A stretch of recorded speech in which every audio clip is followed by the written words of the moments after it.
HarperTeen and Harper Audio present Stefi and the Spanish Prince by Donna Freitas, performed by Elena Rey.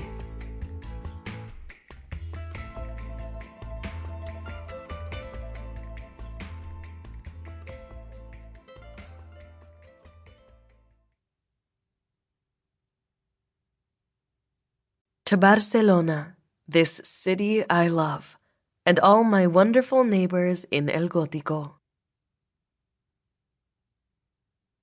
Part 1. Welcome to Barcelona. 1. The open-air market was packed on a Saturday. Abuelitas with their grocery carts trailing behind them lobbied to get the exact right chicken at the poultry stall, the one with the longest line and all the people shouting over each other.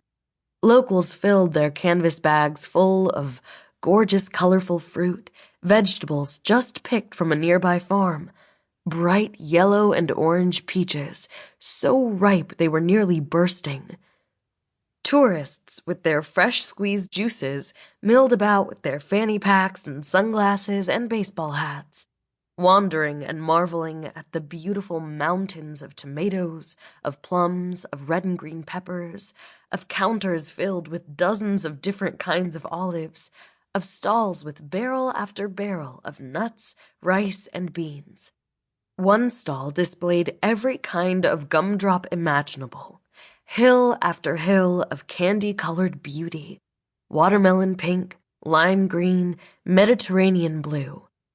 American tourists especially loved to gawk at the more unusual fare for them: pig's feet, pig's snouts, the head of a small goat, the entire body of a rabbit, eyes and all, skinned and ready to go straight into the oven, if you liked that sort of thing. As it turned out, Stefi did like that sort of thing. Rabbit was kind of delicious, but she wouldn't tell anyone with a bunny she thought so. "You like the strawberries?" a man behind a wall of fruit asked Stefi in English. She had paused by his stall, always risky if she was not planning on buying. The people who worked here didn't like tourists who stared and snapped photos but didn't purchase anything.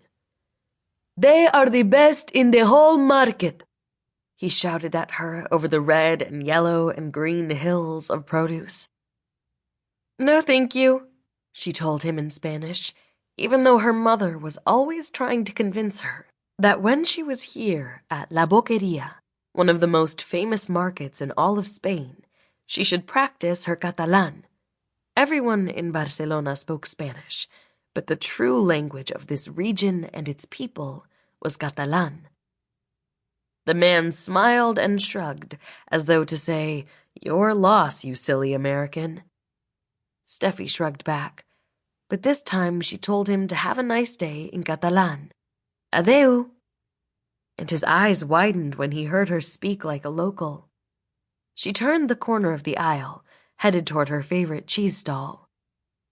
"Where is it?" she muttered, as she passed the giant wheels of manchego, the gooey tortas del casar, the orange slabs of membrillo that add a dab of sweetness to the sharpest of these Spanish cheeses. Stefi rubbernecked at all the deliciousness because she could not help herself. But then her attention snapped back into focus. Today she was looking for one place in particular, a tapas counter where last weekend she ate something so memorable she hadn't stopped thinking about it since, hence her return trip on a Saturday morning. Stefi was a connoisseur when it came to food, too. Her dream was to be a pastry chef. She was trying to remember the place's name, but it was eluding her. La torta? No. El pulpo? No. That was the word for octopus, and Stefi didn't remember seeing octopus on the menu. La boca? Maybe. Maybe that was it. That would make sense. Boca was the word for mouth, and she was... Sample complete. Ready to continue?